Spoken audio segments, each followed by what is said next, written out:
A rematch is special because these guys have punched each other in the face before and they are dying to do it again.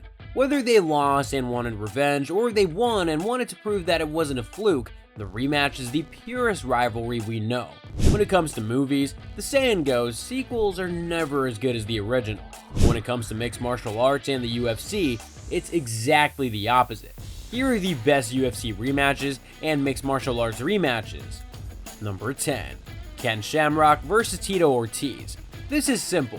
They hate each other. By the time these two first fought each other at UFC 40 in 2002, the immense dislike for each other had been brewing for 5 years. After another 4 years, their relationship had not grown any friendlier. In 1996, Ken Shamrock retired from MMA on top of the food chain with his fight camp, the Lion's Den, as his legacy in the UFC. The Huntington Beach bad boy Tito Ortiz debuted in the UFC in 1997 and proceeded to stomp all over said legacy, with Ken outside the cage coaching and Tito inside the cage defeating Shamrock's disciples. They became enemies. Their first fight marked Ortiz as the clear victor, but their legendary war of words of "I'm gonna beat you into the living death" never stopped. Naturally, the two were a perfect choice to coach opposite each other on the third season of The Ultimate Fighter. After nearly a decade-long feud, a title fight, and a full season of The Ultimate Fighter, it took Ortiz 78 seconds to silence Shamrock with a series of elbows to the face. That is until they fought again 3 months later to an almost identical outcome. This was a grudge match that never got settled, and the fans loved every second of it. Number 9. Tim Sylvia vs Andrei Arlovski. For much of the last decade, Andrei Arlovski and Tim Sylvia were the top of the UFC's heavyweight division. At 6'8", Tim Maniac Sylvia was a lumbering Mohawk giant with knockout power. Meanwhile, Andrei the Pitbull Arlovski was quick and agile for a heavyweight with heavy hands of his own. In the first meeting, Tim began as the champion, was quickly subdued by a big overhand right from Arlovski, and submitted with an Achilles lock. Oddly enough, 26 months later, with Arlovski, now champion, and Sylvia the challenger, the fight begins and almost ends in the same fashion. Arlovski drops Sylvia with a crushing shot to the face and goes for another ankle submission.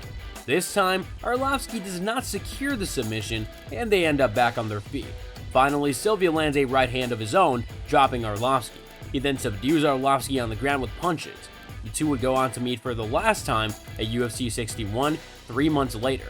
This trilogy was a roller coaster of emotions, with both fighters showing their heart and skill.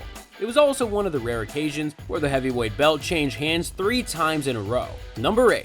Chuck Liddell vs Quinton Jackson. Sometimes a rematch doesn't yield a different result. Take for example the first battle between the Iceman and Rampage. It came in a Pride Fighting Championship battle and saw Jackson take down Liddell after dominating for over 10 minutes. The rematch went down in the UFC and came as Liddell was on a hot streak.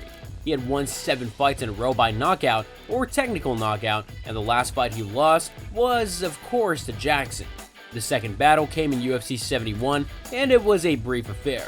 Jackson took down Liddell with a right hook to the chin, knocking out the champ and showing why he was the newest star of the sport. They say be careful what you wish for. At least they do if they love trite cliches. But cliches are built on truth.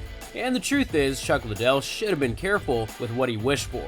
He got Rampage in a rematch, only to get knocked out in the first round. This was a shocking upset that stunned the MMA world and ended Liddell's reign as the most feared striker in the light heavyweight division. It also marked the beginning of Jackson's rise to fame and glory in the UFC. Number 7. Georges St. Pierre vs Matt Hughes. It's not often the two greatest fighters in a division's history meet in their physical primes. It's part of what made the 3-fight series between Matt Hughes and Georges St. Pierre so special. When the two met for the first time, St. Pierre admitted to being intimidated. Hughes was his hero, a fighter that he'd admired growing up in the sport. He didn't believe in his heart that he could win, and Hughes took advantage to score an amazing armbar win. When the future UFC welterweight legend Georges St. Pierre and Matt Hughes met at UFC 50, the Canadian upstart simply was not ready for the championship spotlight yet. However, when they ran it back 2 years later, Rush proved why he just needed a smidge more seasoning before beginning his ascension to the top of the division. On that night in Sacramento, California, he proved more than just having a fighting background based on athleticism and karate. He helped to usher in an age of well-rounded talents and elevate what it meant to be a world-class mixed martial artist. Not to mention, it was a major shift in the division's history. The best welterweight ever at the time was dethroned, and there was a new superstar from the land of maple leaves and hockey on the path to being one of the best UFC champions ever. Number 6. Deiveson Figueiredo vs. Brandon Moreno. Deiveson Figueiredo vs. Brandon Moreno is a memorable moment in UFC flyweight history for being the crowning of an ultimate underdog. 2 years before this fight, Moreno was on the outside looking in as he was competing for Legacy Fighting Alliance in the hopes of a win there that could get him back to the big show, after being released months before. It did, and he won 3 straight once he got back into the octagon. After a Fight of the Year contender in their first go-around, fans were pumped for the rematch between the Brazilian and Mexican stars. Yet, instead of a back-and-forth war like the first fight, the second became a display of the Assassin Baby's evolution as he outskilled and finished one of the most fearsome forces in the division's history. In one fell swoop, he became a UFC champion and the greatest Mexican-born fighter in MMA history. This was a rematch that defied all expectations and showed the heart and determination of Moreno, who overcame adversity and achieved his dream. The two went on to fight 2 more times after that. Number 5. Anderson Silva vs. Chael Sonnen.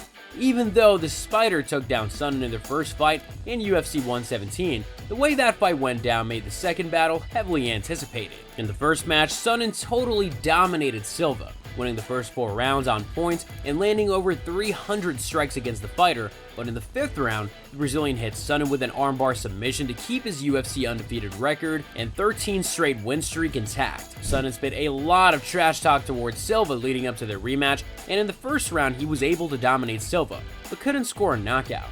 In the second round, Sonnen went at Silva with a spinning elbow, but he missed badly and ended up on the ground, and that was enough for Silva. The defending champ held Sonnen down and pummeled him with punches until the referee called the fight.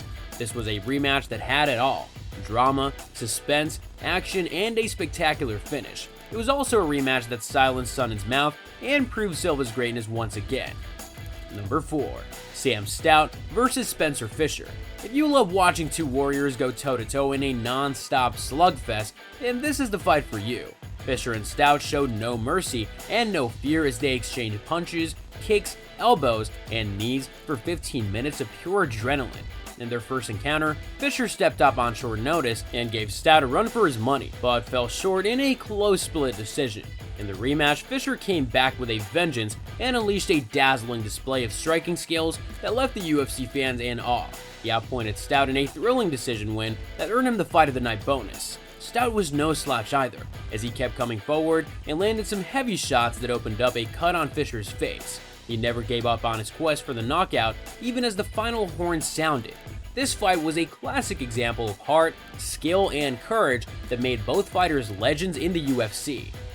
Number 3. Brock Lesnar vs. Frank Mir.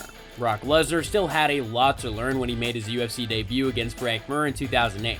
He was like a beast unleashed, attacking with a fury rarely seen in the UFC cage. It led to openings, and despite being manhandled, Mir found the opportunity he needed to win the fight by knee bar in the first round. The second fight was much more heated than the first. Mir talked enough trash for 3 Ocho Cincos, and Brock was in kill mode by the time the fight started. But an angry Brock, it turns out, is also a smart Brock. The former NCAA champion maintained his composure and systematically, brutally beat Mir into a stupor to establish himself as the top heavyweight in the sport. This was a fight that showed the evolution of Brock Lesnar from a raw wrestler to a dominant force in MMA. Number 2. Dustin Poirier vs. Max Holloway. Simply put, Dustin Poirier vs. Max Holloway at UFC 236 is one of the greatest lightweight fights ever. Both were miles ahead of the fighters they were in their first encounter in 2012. Bless had become the de facto greatest featherweight of all time and was looking to get a second belt at 155, while Poirier sought to cement his position as an elite level lightweight. This was one of those fights that certainly took a couple of months off the careers of both men, as they tore into each other for 5 championship rounds. After 5 years of being the best striker every time he stepped into the octagon, this was a night where the Hawaiian wasn't, and actually was brutalized at times during the fight. However, he also showcased the heart of a lion and added a new layer to his growing legend. It was also a huge moment for Poirier. He finally reached his potential and was recognized as a legitimate pound-for-pound talent in the UFC. Number 1. Conor McGregor versus Nate Diaz. The main event at UFC 202 sure lived up to his billing. After months of anticipation, the back and forth by McGregor and Diaz, McGregor's retirement over media obligations, the fight getting pulled, the fight getting rescheduled, Diaz and the notorious McGregor went the full 5 rounds, giving fans a supremely entertaining battle in the octagon. The Irish fighter bloodied up the infamously thin-skinned Diaz over the first 2 rounds, knocking down the California native multiple times, but he was unable to secure a knockout. The two traded jabs and kicks over the next 3 rounds, and it was McGregor who outlasted Diaz, winning the fight by majority decision and avenging his earlier loss to Diaz, the first of his UFC career. McGregor and Diaz spewed plenty of insults at their pre-fight press conference. McGregor shouted at Diaz, but after the fight, McGregor admitted that Diaz is one tough fighter and that he's open for a 3rd fight. A trilogy might be in the making. Let's hope for one. You've just witnessed the top 10 of the best MMA rematches of all time. These are the fights that made history, settled scores, and showcased the highest level of skill and heart in the sport. Which one is your favorite? Let us know in the comments below. And don't forget to like, share, and subscribe for more MMA content. Thanks for watching, and see you next time.